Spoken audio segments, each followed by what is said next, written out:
ആകാശവാണി. നമസ്കാരം. വാർത്തകൾ വായിക്കുന്നത് ദീപു എസ് എൽ.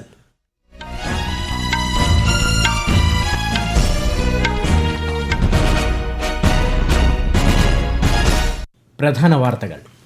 ടാക്സേഷൻ ഭേദഗതി ബില്ലിനും ബാങ്കേഴ്സ് ബുക്സ് എവിഡൻസ് ബില്ലിനും പാർലമെന്റിന്റെ അംഗീകാരം. നടപടികൾ പൂർത്തിയാക്കി ഇരുസഭകളും ഇന്നത്തേക്ക് പിരിഞ്ഞു. വിദ്യാർത്ഥി സമരവുമായി ബന്ധപ്പെട്ട് പാർലമെന്റിൽ മറുപടി നൽകാൻ കേന്ദ്ര ആഭ്യന്തരമന്ത്രി അമിത്ഷാ സന്നദ്ധനാണെന്ന് പാർലമെന്ററി കാര്യമന്ത്രി കിരൺ റിജിജു. പെട്രോളിലെ എഥനോൾ മിശ്രണത്തിന്റെ അളവ് 20% കൂടുതലാക്കാൻ കേന്ദ്ര സർക്കാർ തീരുമാനിച്ചിട്ടില്ലെന്ന് പെട്രോളിയം സഹമന്ത്രി സുരേഷ് ഗോപി. കടലിൽ പോകുന്നവരുടെ സുരക്ഷ ഉറപ്പാക്കുന്നതിന് സംസ്ഥാനത്ത് അനുയോജ്യമായ രക്ഷാപ്രവർത്തന സംവിധാനം ഏർപ്പെടുത്തുമെന്ന് മുഖ്യമന്ത്രി വി.ഡി. സതീശൻ. 80ാമത് സ്വാതന്ത്ര്യദിനാഘോഷങ്ങളിൽ യുവശക്തിക്ക് പ്രാധാന്യം നൽകുമെന്ന് പ്രതിരോധ മന്ത്രാലയം. FIH പുരുഷ വനിതാ ഹോക്കി ലോകകപ്പിന് ഈ വർഷം മുതൽ പുതുക്കിയ മത്സരഘടന. ക്വാർട്ടർ ഫൈനൽ മത്സരങ്ങൾ ഒഴിവാക്കും. വാർത്തകൾ വിശദമായി. Bankers books evidence bill 2026 parliament പാസാക്കി. ലോക്സഭ മുൻപ് തന്നെ പാസാക്കിയ ബില്ലിന് രാജ്യസഭ ഇന്ന് അംഗീകാരം നൽകുകയായിരുന്നു. കേന്ദ്ര ധനമന്ത്രി നിർമ്മല സീതാരാമനാണ് ബിൽ സഭയിൽ അവതരിപ്പിച്ചത്. നിലവിലെ ബാങ്കിംഗ് സംവിധാനത്തിന്റെ ആവശ്യകതകൾ നിറവേറ്റുന്നതിനായി നിയമചട്ടക്കൂട് നവീകരിക്കുക എന്നതാണ് ബിൽ ലക്ഷ്യമിടുന്നത്. Bill, among various other things that it wants to do, provides for a technology-neutral legal framework for bankers' books. It recognizes electronic and digital banking records. It standardizes the certification, facilitates the admissibility of electronic banking records. It permits authentication through manual, digital and electronic signatures. It also therefore strengthens the statutory protection. നികുതി നിയമ ഭേദഗതി bill 2026 parliament പാസാക്കി. ലോക്സഭ ഇതിനകം തന്നെ പാസാക്കിയ bill Rajya Sabha ചർച്ച ചെയ്ത ശേഷം തിരിച്ചയക്കുകയായിരുന്നു. 2026 ആദായ നികുതി ഭേദഗതി ഓർഡിനൻസിന് പകരമാണ് ബിൽ കൊണ്ടുവരുന്നത്. ട്രൈബ്യൂണൽസ് റിഫോംസ് ബിൽ 2026 ലോക്സഭയുടെ അംഗീകാരം. കേന്ദ്ര നിയമ സഹമന്ത്രി അർജുൻ റാം മേഘ്വാളാണ് പ്രതിപക്ഷ ബഹളത്തിനിടെ ബിൽ സഭയിൽ അവതരിപ്പിച്ചത്. ട്രൈബ്യൂണലുകളുടെ കാര്യക്ഷമത മെച്ചപ്പെടുത്താനുള്ള വിവിധ വ്യവസ്ഥകൾ ഉൾപ്പെടുന്ന ബിൽ ദേശീയ ട്രൈബ്യൂണൽ കമ്മീഷൻ സ്ഥാപിക്കാനുള്ള നിർദ്ദേശവും മുന്നോട്ട് വയ്ക്കുന്നു. നടപടികൾ പൂർത്തിയാക്കി ഇരുസഭകളും ഇന്നത്തേക്ക് പിരിഞ്ഞു. നീറ്റ് വിഷയത്തിലെ പ്രതിപക്ഷ പ്രതിഷേധത്തെ തുടർന്ന് പാർലമെന്റ് ഇന്നും പ്രക്ഷുബ്ധമായിരുന്നു. വിദ്യാർത്ഥി സമരവുമായി ബന്ധപ്പെട്ട് പാർലമെന്റിൽ വിശദമായ ചർച്ചയ്ക്ക് സർക്കാർ തയ്യാറാണെന്ന് കേന്ദ്ര പാർലമെന്ററി കാര്യമന്ത്രി കിരൺ റിജിജു. പ്രതിപക്ഷത്തിന്റെ ചോദ്യങ്ങൾക്ക് മറുപടി നൽകാൻ കേന്ദ്ര ആഭ്യന്തരമന്ത്രി അമിത്ഷാ സന്നദ്ധനാണെന്നും അദ്ദേഹം വ്യക്തമാക്കി. പ്രതിപക്ഷം സഭയ്ക്കുള്ളിൽ അച്ചടക്കം പാലിക്കണമെന്നും നടപടികൾ തടസ്സപ്പെടുത്തുന്നതിൽ നിന്ന് പിന്മാറണമെന്നും അദ്ദേഹം ന്യൂഡൽഹിയിൽ ആവശ്യപ്പെട്ടു. छात्र आंदोलन पर स्टूडेंट्स के लिए, युवाओं के लिए पूरा डिटेल में चर्चा दिल्ली में और देश भर में जो भी छात्र से संबंधित अभी जो भी आंदोलन चल रहे हैं उसका चर्चा हो सकते हैं. मेरा अनुरोध है कांग्रेस पार्टी और विपक्ष के साथियों को कि जब छात्र आंदोलन को लेकर के सरकार चर्चा के लिए तैयार है तो आप बिल्कुल चर्चा के दौरान हंगामा नहीं करेंगे और गृह मंत्री जी का सरकार का जवाब पूर्ण रूप से पूरी तरह से सुनेंगे शांति से. ये भी आप विश्वास दिलाना पड़ेगा. സഭാ നടപടികളുമായി സഹകരിക്കണമെന്ന് കക്ഷി നേതാക്കളോട് അഭ്യർത്ഥിച്ച് ലോക്സഭാ സ്പീക്കർ ഓം ബിർള. സഭാ നടപടികൾ തുടർച്ചയായി തടസ്സപ്പെടുന്നതിൽ അദ്ദേഹം പാർലമെന്റ് മന്ദിരത്തിൽ ചേർന്ന കാര്യോപദേശക സമിതി യോഗത്തിൽ ഖേദം പങ്കുവച്ചു. പെട്രോളിലെ എഥനോൾ മിശ്രണത്തിന്റെ അളവ് 20% കൂടുതലാക്കാൻ കേന്ദ്ര സർക്കാർ തീരുമാനിച്ചിട്ടില്ലെന്ന് പെട്രോളിയം സഹമന്ത്രി സുരേഷ് ഗോപി. രാജ്യസഭയിൽ രേഖാമൂലം നൽകിയ മറുപടിയിലാണ് മന്ത്രി ഇക്കാര്യം അറിയിച്ചത്.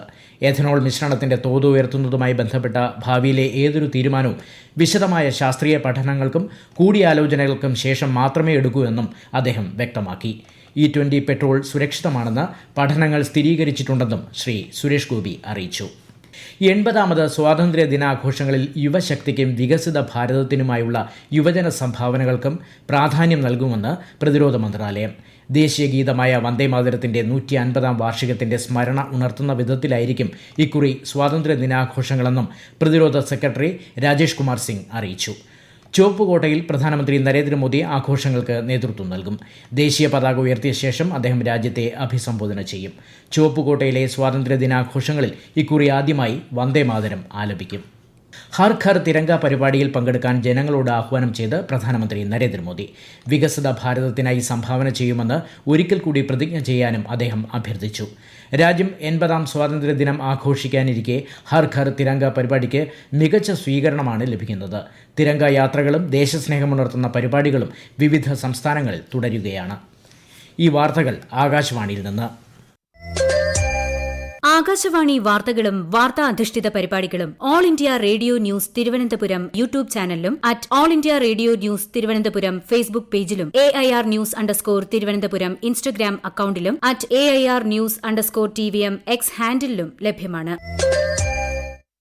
സംസ്ഥാനത്ത് കടലിൽ പോകുന്നവരുടെ സുരക്ഷ ഉറപ്പാക്കുന്നതിന് അനുയോജ്യമായ രക്ഷാപ്രവർത്തന സംവിധാനം ഏർപ്പെടുത്തുമെന്ന് മുഖ്യമന്ത്രി VD സതീശൻ. കടലിൽ കാണാതായ കൊല്ലം സ്വദേശി ഗൌതം കൃഷ്ണയുടെ വീട്ടിലെത്തി കുടുംബാംഗങ്ങളെ സന്ദർശിച്ച ശേഷമാണ് അദ്ദേഹം ഇക്കാര്യം വ്യക്തമാക്കിയത്. വനം വകുപ്പ് മന്ത്രി ഷിബു ബേബി ജോൺ ഒപ്പമുണ്ടായിരുന്നു.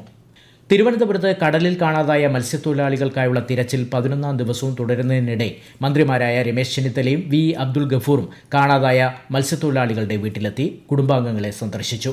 വിഴിഞ്ഞം പുല്ലുവിള സ്വദേശി ജോൺ, അഞ്ചുതെങ്ങ് സ്വദേശി ഷിജിൻ എന്നിവരുടെ വീടുകളിലാണ് മന്ത്രിമാർ എത്തിയത്. വിശദാംശങ്ങളുമായി ആകാശവാണി തിരുവനന്തപുരം ജില്ലാ പ്രതിനിധി രജു കോലിക്കോട്.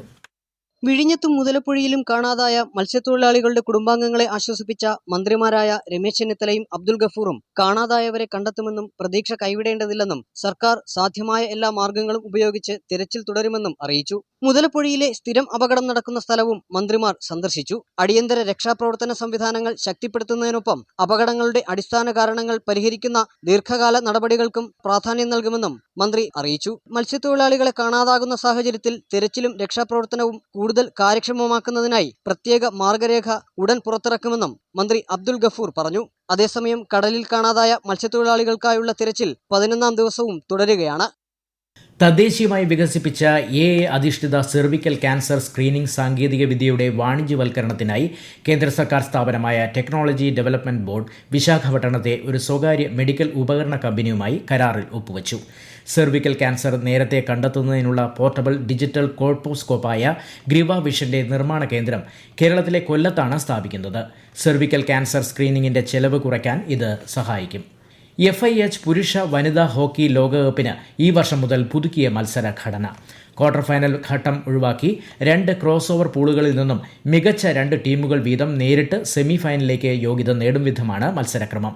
ഈ മാസം 15 മുതൽ 30 വരെ നടക്കുന്ന ടൂർണമെന്റിന് ബെൽജിയവും നെതർലാൻഡ്സും സംയുക്തമായി ആതിഥേയത്വം വഹിക്കും.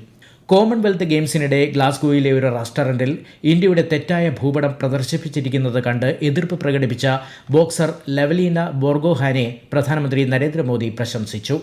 മെഡൽ ജേതാക്കളുമായി നടത്തിയ കൂടിക്കാഴ്ചയ്ക്കിടെയാണ് പ്രധാനമന്ത്രിയുടെ അഭിനന്ദനം. ഗ്ലാസ്ഗോ കോമൺവെൽത്ത് ഗെയിംസിൽ വനിതകളുടെ 75 കിലോഗ്രാം ബോക്സിംഗ് ഇനത്തിൽ വെള്ളി മെഡൽ ജേതാവാണ് ലവ്ലിന ബോർഗോഹാൻ. ഇറാനെതിരായ അമേരിക്കയുടെ നാവിക ഉപരോധം നിലനിൽക്കുന്നതുവരെ ഹോർമുസ് കടലിടുക്ക് തുറക്കില്ലെന്ന് ഇറാൻ വിദേശകാര്യ വക്താവ് ഇസ്മായിൽ ബഖായി. ഇറാനെതിരെ US-ന്റെയും ഇസ്രായേലിന്റെയും സൈനിക ആക്രമണം കാരണമാണ് ഹോർമുസ് കടലിടുക്ക് അടച്ചതെന്നും ടെഹ്റാനിൽ നടന്ന വാർത്താ സമ്മേളനത്തിൽ ബഖായി പറഞ്ഞു. അമേരിക്കയുമായി നിലവിൽ ഒരു ചർച്ചയും നടക്കുന്നില്ലെന്ന് ഇറാൻ വിദേശകാര്യമന്ത്രി സയ്യിദ് അബ്ബാസ് അരഗ്ചി വ്യക്തമാക്കി. ചൈനയിൽ ഡോൾഫിൻ ചുഴലിക്കാറ്റ് തീരം തൊട്ടതിനെ തുടർന്ന് ഷാങ്ഹായ് ഉൾപ്പെടെയുള്ള പ്രദേശങ്ങളിൽ നിന്ന് 10 ലക്ഷത്തിലധികം പേരെ ഒഴിപ്പിച്ചു. മേഖലയിലുടനീളം കനത്ത മഴ തുടരുകയാണ്. ഷാങ്ഹായിൽ നിന്നുള്ള 1000-ഓളം വിമാന സർവീസുകൾ റദ്ദാക്കി. ഡോൾഫിന്റെ തീവ്രത കുറഞ്ഞതായി അധികൃതർ അറിയിച്ചു. ഈ വർഷം ചൈനയിൽ വീശിയടിച്ച ഏറ്റവും ശക്തമായ കൊടുങ്കാറ്റാണ് ഡോൾഫിൻ. ഇന്ത്യ US നാവികസേനകളുടെ സ്ഫോടക വസ്തു നിർവീര്യമാക്കൽ അഭ്യാസ പ്രകടനത്തിന് കൊച്ചി ദക്ഷിണ നാവിക കമാൻഡിൽ തുടക്കമായി. സ്ഫോടക വസ്തു നിർവീര്യമാക്കൽ മേഖലയിൽ ഇരു രാജ്യങ്ങളുടെയും നാവികസേനകൾ തമ്മിലുള്ള സഹകരണം ശക്തിപ്പെടുത്തുകയാണ് അഭ്യാസത്തിന്റെ ലക്ഷ്യം. പ്രധാന വാർത്തകൾ വീണ്ടും. ടാക്സേഷൻ ഭേദഗതി ബില്ലിനും ബാങ്കേഴ്സ് ബുക്സ് എവിഡൻസ് ബില്ലിനും പാർലമെന്റിന്റെ അംഗീകാരം. നടപടികൾ പൂർത്തിയാക്കി ഇരുസഭകളും ഇന്നത്തേക്ക് പിരിഞ്ഞു. വിദ്യാർത്ഥി സമരവുമായി ബന്ധപ്പെട്ട് പാർലമെന്റിൽ മറുപടി നൽകാൻ കേന്ദ്ര ആഭ്യന്തരമന്ത്രി അമിത്ഷാ സന്നദ്ധനാണെന്ന് പാർലമെന്ററി കാര്യമന്ത്രി കിരൺ റിജിജു. പെട്രോളിലെ എഥനോൾ മിശ്രണത്തിന്റെ അളവ് 20% കൂടുതലാക്കാൻ കേന്ദ്ര സർക്കാർ തീരുമാനിച്ചിട്ടില്ലെന്ന് പെട്രോളിയം സഹമന്ത്രി സുരേഷ് ഗോപി. കടലിൽ പോകുന്നവരുടെ സുരക്ഷ ഉറപ്പാക്കുന്നതിന് സംസ്ഥാനത്ത് അനുയോജ്യമായ രക്ഷാപ്രവർത്തന സംവിധാനം ഏർപ്പെടുത്തുമെന്ന് മുഖ്യമന്ത്രി VD സതീശൻ. 80ാമത് സ്വാതന്ത്ര്യ ദിനാഘോഷങ്ങളിൽ യുവശക്തിക്ക് പ്രാധാന്യം നൽകുമെന്ന് പ്രതിരോധ മന്ത്രാലയം. FIH പുരുഷ വനിതാ ഹോക്കി ലോകകപ്പിന് ഈ വർഷം മുതൽ പുതുക്കിയ മത്സര ഘടന. ക്വാർട്ടർ ഫൈനൽ മത്സരങ്ങൾ ഒഴിവാക്കും. വാർത്തകൾ കഴിഞ്ഞു. അടുത്ത വാർത്താ പ്രക്ഷേപണം 8:35.